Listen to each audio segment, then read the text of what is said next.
Welcome to Wellness and Wonder for another episode with the incredible Priscilla. What is about today? Today is for a positive Africa. We all know about the magic that this amazing country is able to offer, from modern writers that are about to write stories for inspiration, West African music that has influenced gospel, jazz, blues, rock and roll, and rap. Africa is a vital region with some of the fastest growing economies in the world. And Africa is a continent of thousands of cultures and languages, unparalleled co-diversity, and over 1 billion of vibrant and innovative people. So today we want to focus on a positive Africa and on the amazing developments that are occurring with Priscilla, that has an amazing knowledge and is working for the best of Africans.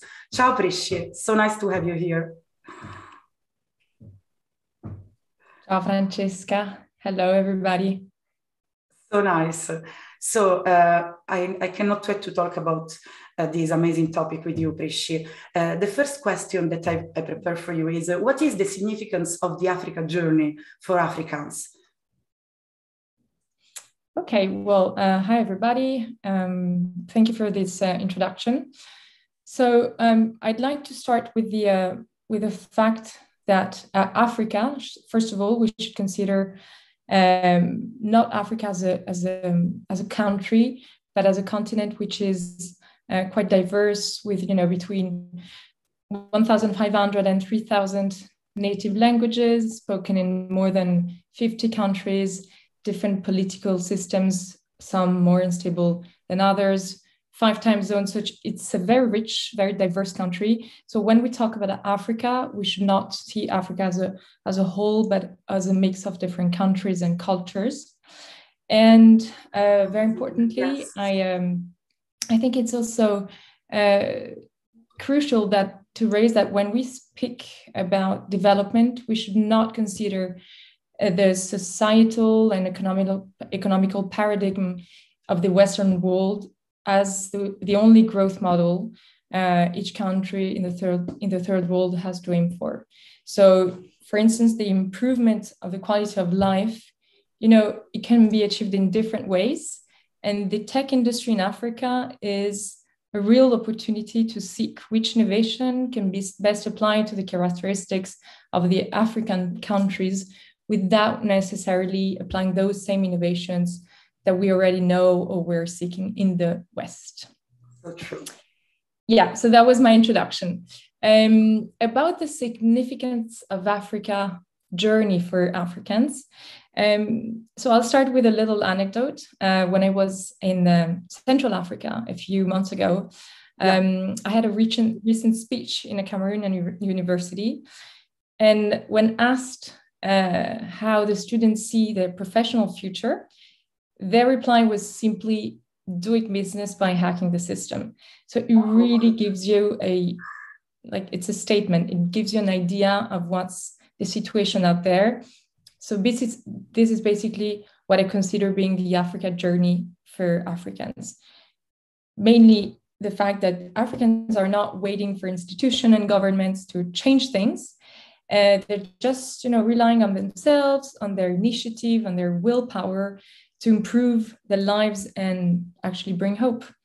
So true, because of sorry. Most African countries, Prisci, are low income, and they tend to rank basically among the world's major technological powers.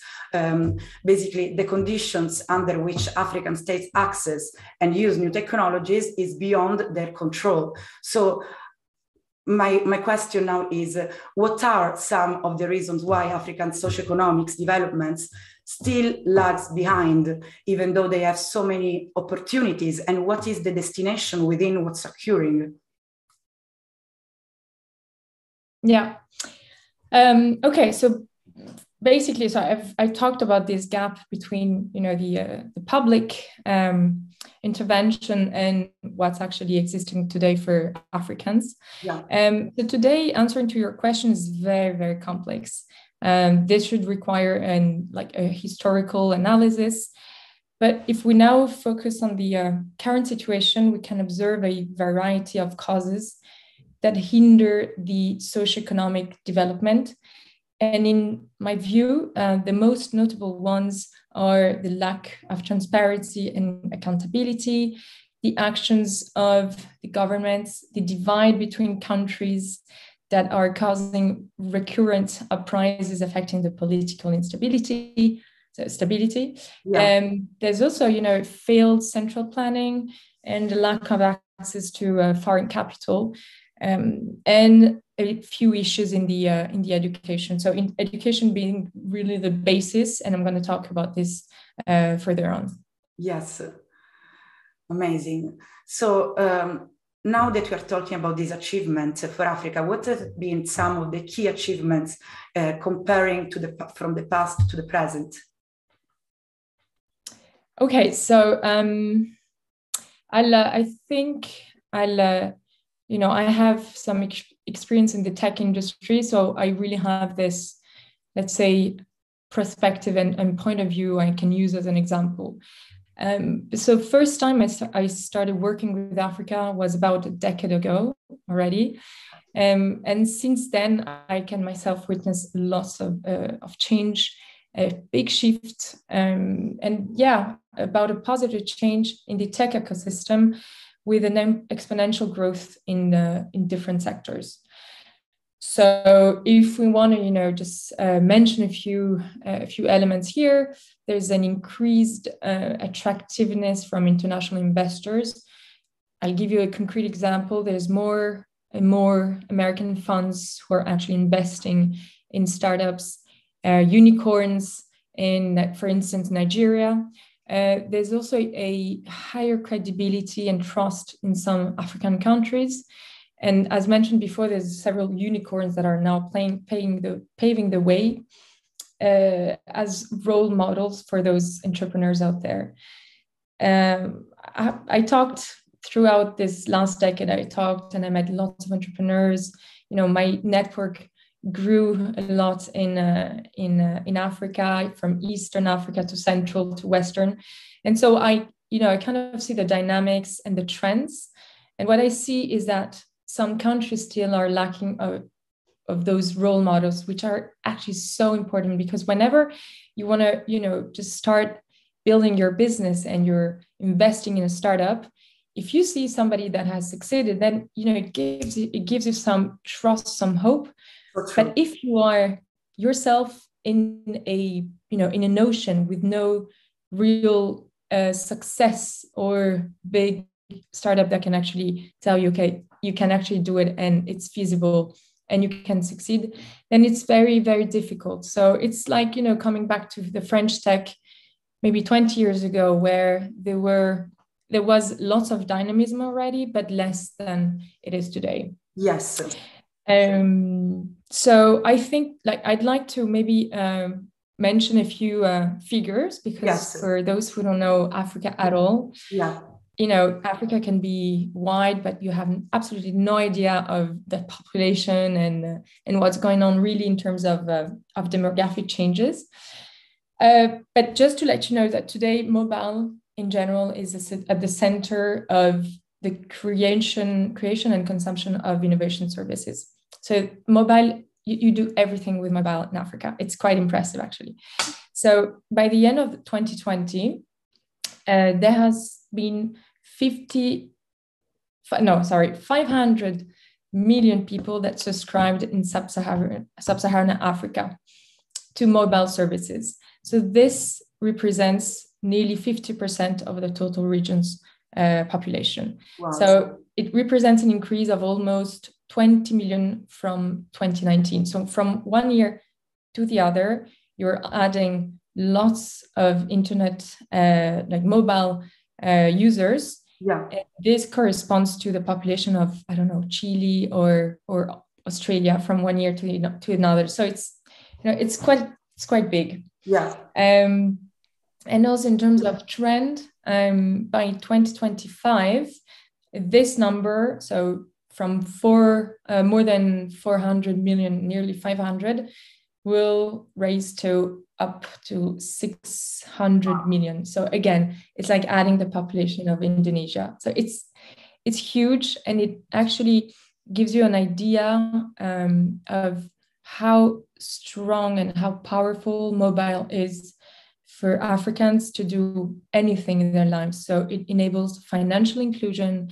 It, especially now with the pandemic, it has enabled lots of processes of purchases of goods and services through your mobile and they don't even have 5G everywhere. It's just becoming a reality now in Kenya, but it's really not everywhere.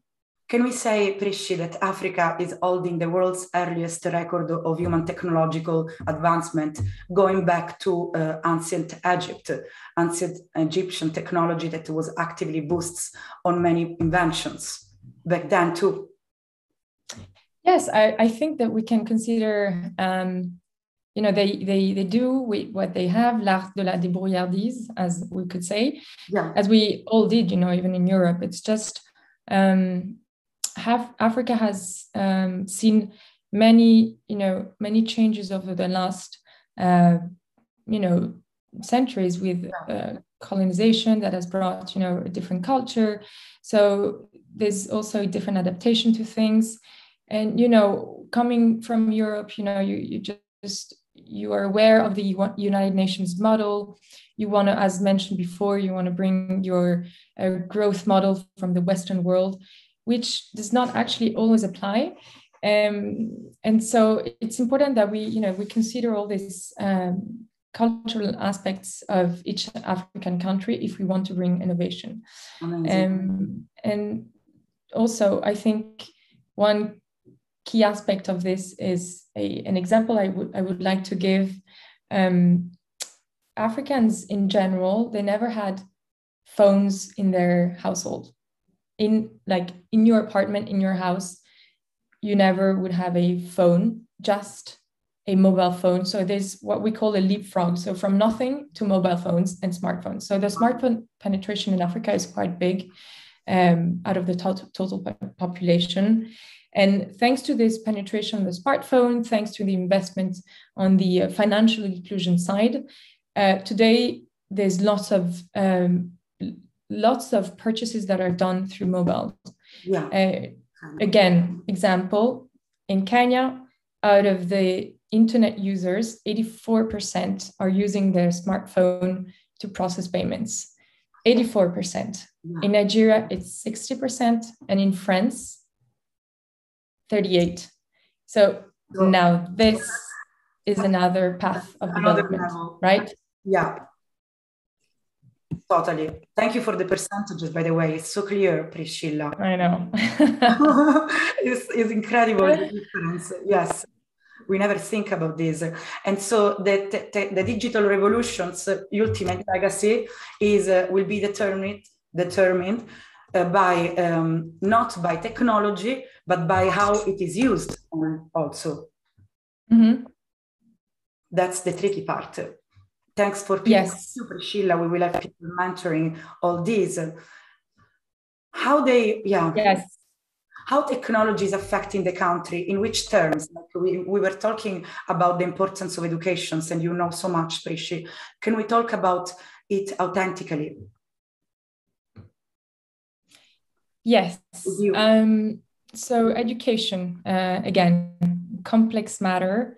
There's education today in Africa is quite a big challenge because there's lots of new schools that are seeing the light, especially those coding schools. Having myself lived in Kenya for a while, I would see all those white people building out coding schools from nowhere. So of course, it's very interesting. It brings modernity. It brings, some digital literacy to those kids. It enables them to, fill the gap between primary or secondary school to the workplace. Yeah. However, there needs to be some, we need to absorb those skills, and we need to understand that education it's such a key thing. So there needs to be an investment from, governments in general, and it's not an easy task. But at the same time, education is a challenge because, how do you teach to those students what we are taught here in the workplace or in our jobs, that is leadership, critical thinking, flexibility. So all these soft skills, how do you actually teach them? Are you organizing internships? What kind of activity can you put in place so that these students are able to go from the secondary or higher education to the real life, the job? So there's lots of talents. I've seen it myself with my own eyes. There's lots of talents in Africa, and not only engineers, not only data scientists. There's lots of amazing skills in many markets, but I also see there's a huge gap. So when you talk with those kids, they want to go and work for the big companies, big telcos, Orange, MTN, where the work is not at all flexible. It's not something that is really appropriate for them if they want to have a career path that is a bit more dynamic and with a little bit of more of energy. Yes. So yeah, I mean, it's a big challenge. Again, there's a combination I don't think there's one answer. I think it's a combination of international efforts, local policies that are being applied, and this is what I could say. Authentically, I've seen it, I've witnessed, and this is how I would see the future and the present of education, basically. Amazing. And education should be adaptable to all those situations and different people. So it's the biggest challenge ever. Like we said, so many trials maybe can be useful to understand their own kind of adaptation to this education to make them grow. So interesting. Exactly. I cannot wait to ask you what's your role in the company, Priscilla, and how you can support this amazing evolution. So regarding all that's happening as the continent recovers from the pandemic, its leaders have this choice between harnessing emerging technology to improve governance, effectiveness, increase transparency, faster inclusion, division and conflict. So what will it take to create better conditions for developments, especially in view of the pandemic, Priscilla?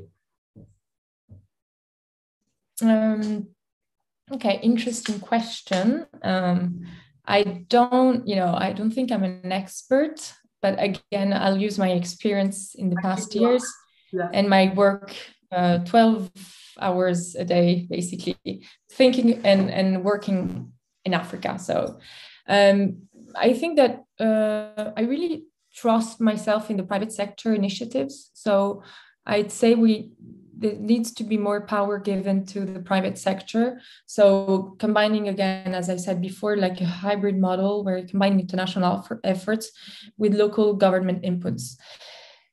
So there's a lack of maybe, credibility in the government authorities, in the ministries. It's like gerontocracy, no idea how you say it in English, gerontocracy, yes, where, the people have the power, there's lots of corruption. So there's little space for change, and there's lots of skepticism. However, if you bring in some private sector initiatives, for profit is also good because it creates competition, it creates a wave of also dynamism, it attracts talent. So I worked in NGOs, but I think for profit is actually a good solution there in most African markets. Well, empowering people, second of all, empowering people by investing a lot on education. And lastly, I'd like to mention the role of cities. So as Africa continues to urbanize at a very rapid rate, there's a urge for policymakers to enact policies that will encourage this city growth to be utilized towards economic development and poverty eradication, basically. So the rapid growth of cities, cities are rapidly growing. It's quite impressive in Africa. So the rapid growth of cities is presenting the continent with a major opportunity to enhance productivity and living standards.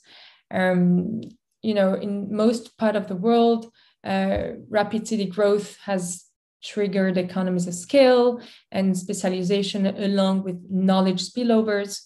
So this way you're actually boosting productivity. And there's, if we consider again a few figures, whenever you double the city's size, it boosts income per capita between 3 and 8%, which is, quite interesting. Yeah, super interesting. So again, this climate change, there's still poverty, there is lots of economical and societal problems in Africa. There's a huge demographic change. So the risk today is that there's an uncontrolled urban population that would end up, living in slums with a little low purchase power because the city costs are higher, but their wages are still low. So there needs to be a appropriate city planning to make those cities livable, productive, and sustainable. Amazing. I really loved what you said. It sounds, of course, so easy and so simple, but it's the biggest challenge ever. We find solutions, but sometimes it's so difficult to adapt them to the results.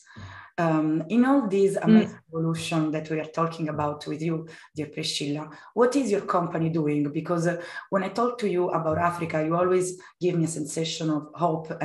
But what is your company doing in all this amazing, challenging evolution world in Africa? Mm-hmm. Yeah. So the company I'm working for is called BtoB.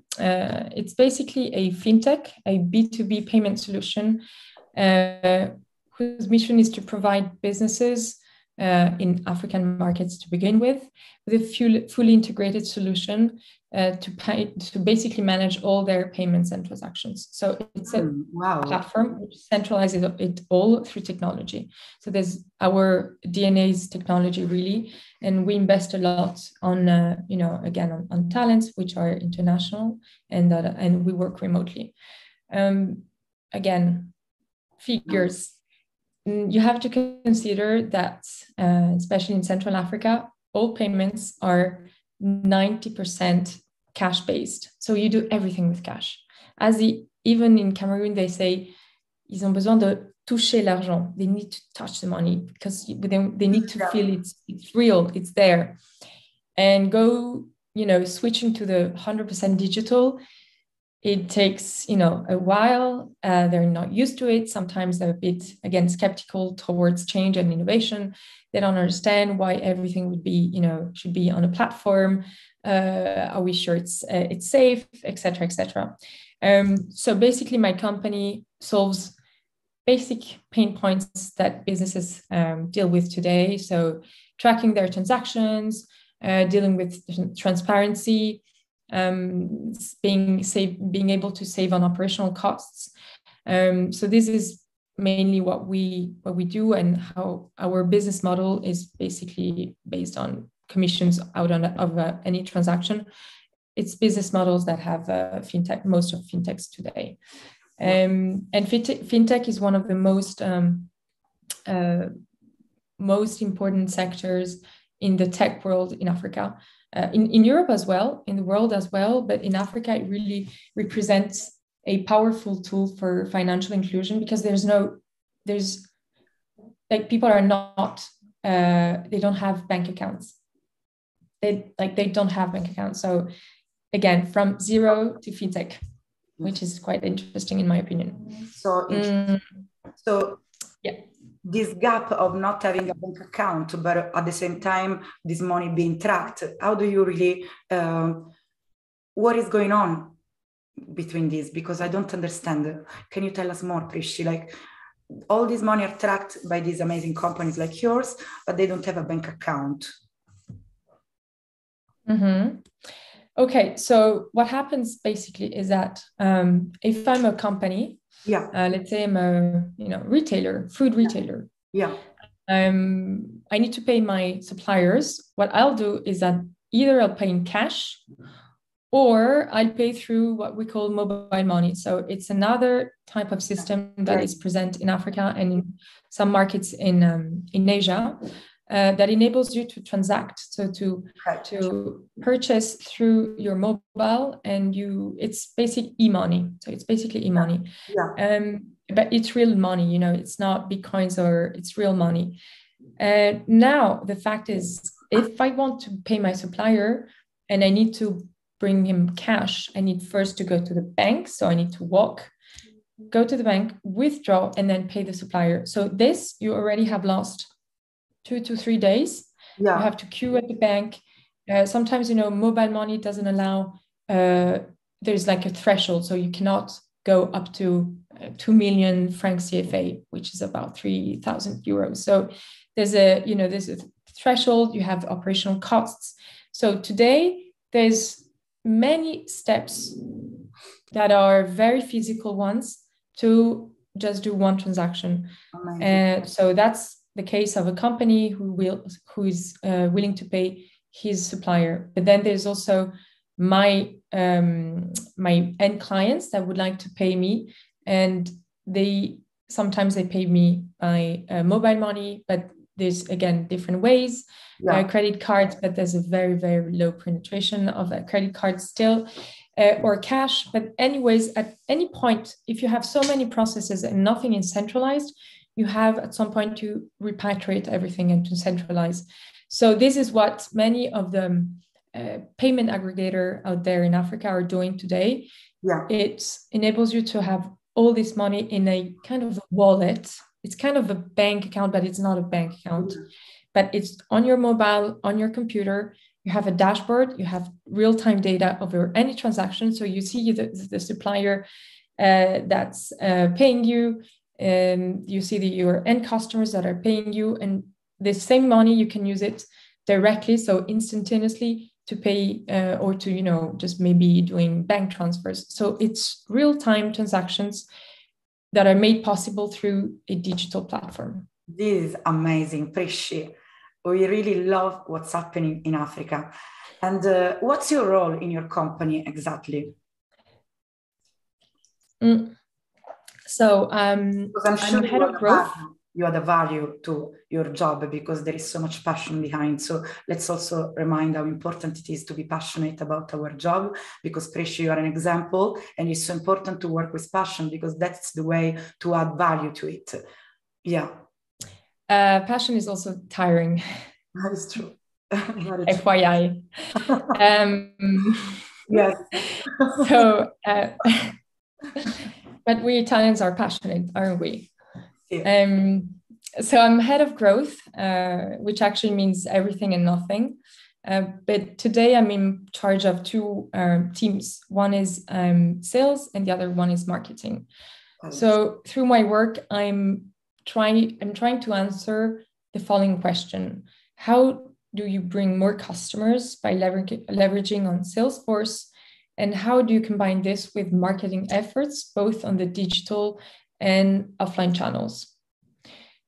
So the way I'm adding value is because I think I have an overview. So, you know, you basically are dealing with two teams, large teams, and you have an overview on everything, on data, on the other teams and their relationship that you have with other teams. So we have the ops team, the tech team, the finance team. So there's all these people working together, and you actually are dealing with a very big part, which is growth. I'm also starting to realize now that I have some expertise that is coming from my previous experiences in tech in other markets, especially African ones. So, you know, I grew my network. I have some skills in different sectors, always in the tech industry. So, I'm adding some hard and soft skills in my everyday job. And lastly, I'd say I'm human oriented. So I think it's part of my nature, really, but I put lots of passion, or I invest a lot on talents. And, you know, how do how do you spot them? Yeah. How do you recruit them? Talents, because Prisci, we just said talents is about, of course, being talented, but of course having a passion, which brings the people to stand out. So be passionate, adding a value, it's also part of being talented. Don't you think so? Yes, yes. And I think that, you know, you have to make sure when you are recruiting that you are trying to find the right match for your team. Sometimes people, they are talented, but then they don't fit in your team because maybe they are not empowered enough, or they're not motivated. So it's about the company, I think, to give the right push from the very beginning. So to increase their motivation, their willingness to, again, being proactive, bringing innovation. Don't be scared, especially in a startup or in young companies. We want people to be, reactive. We want dynamic people. We want energy. We don't want people that are just waiting for us to give them instructions or guidelines. Yeah, I mean, of course we can guide them, but we want people that are very autonomous, but also that can work well in a team, and they can ask for help. But I'd rather have somebody who is making mistakes by making more, or at least more efficiently. Okay. So I guess I'm trying to to create new processes where I can. And I think I'm probably a dreamer too. This is what I've been told. And I think it's true. We need dreamers in this world more than ever, because a dream can be reality. We envision it and then we make it happen. So, Prisci, what's your thoughts regarding Africans in general, regarding their energy, their philosophy of life, their way of bringing people together and creating these amazing tribes that only exist somehow in the southern places, like in Africa, in South America? So they have this amazing feeling that the tribe is what makes them strong, and it's true at the end of the day. We feel the same in the European countries, in our families. So we all create these tribes, and the tribe concept comes from Africa at the end of the day. So what do you think about this? Okay, so when I actually, starting from the beginning of my first time in Sub-Saharan Africa, it's actually when I moved there. I had never been in Sub-Saharan African region before. And I decided that I wanted to have a deeper understanding, and to really touch the tech market there, which is a booming ecosystem in several markets. Yeah. I knew the French tech quite well. It's very dynamic. Again, there's lots of investments. There's more than 25 unicorns in less than 10 years. So it's growing quite. It's quite impressive. Yeah. In Africa, we are at a different stage, but it's starting very very fast, at a very fast rate. So what I think is that indeed there's lots of energy. There's lots of inputs from the Western world, but also it's combined with those needs. And what I love about tech in Africa, and maybe that's my dreamer side, is that tech is now there to solve real problems: health, education, financial inclusion, everything. So you're actually creating something that has a real impact, and it's not a startup that it's actually enabling you to bring your a robot that brings your clothes to the laundry. It's just something that is a bit more tangible, a bit more real, that has a real impact on people's lives and economies and whatsoever. So this is what I see from being there, having lived on and off 3 years and dealing every day with Africa, is that there's a lot of, from the one hand, there's hope. There are tangible changes, and I see also, again, more credibility, more people that are interested. Lots of MBAs now, they from America, they love doing their internship in African startups. It's a new thing. So it's attracting more people, it's attracting more ideas. And I see this combination of international people with, so from every side of the world together with Africans. Amazing. Thank you for the way you express yourself. That is really innovative, the way you talk about this amazing work you're doing with your company. Well, I mean, I think we have a lot to learn from them and from those realities. And I think that you're right. Also, and there's also a lot of the judgments or preconceptions of what's really sub-Saharan Africa. There's lots of difficulties. I'm not, it's the truth. Some markets are more mature or are more developed than others. But you see kind of a common trend. And I think that many people talk about Africa as the continent of the future. I think actually today lots of things are happening already. So it's we talk about a positive Africa, but also of a sophisticated Africa, because it's becoming very sophisticated, actually. Positive, sophisticated. Indeed. We love it. Yeah. Exactly. Lots of influence, even in music, Nigerian music. You can hear it on the radio right now. There's fashion, it's very fashionable now to bring something from Africa. I guess there's lots of more and more influence from Africa. Amazing. We're so happy about it, as we love Africa so much, and Africans too. Always part of our heart. Prisci, thank you so much for this amazing interview. We will look for more information from you, because we love talking about developments happening in Africa with you. So I hope to see you soon. And your company is very lucky to have you. And yes, I love your heart and your mind. I'll tell them today. Yeah. Would you like to say the last message for people looking for jobs, maybe that are able to support your company, or that maybe are able to work with you, sustaining your projects and sustaining your amazing mindset? Which message would you give people maybe looking for, partnership? There's, of course, if you want to come and work in the growth team of Priscilla, don't hesitate. We're opening new markets in Africa for now.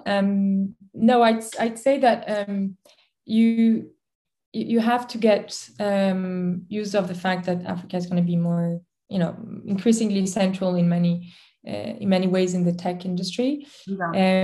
And I think what I want through maybe this, kind of podcast interview, whatever we call it, that I kind of create a small shift in people's minds about their understanding of African dynamics and trends. So if you want to ask anything about Africa, you can ask me or all my African friends. Amazing. We can't wait for more, and good luck for your amazing projects, Priscilla. Grazie. Thank you so much. Bye, everyone. Grazie. Bye, everybody. Bye.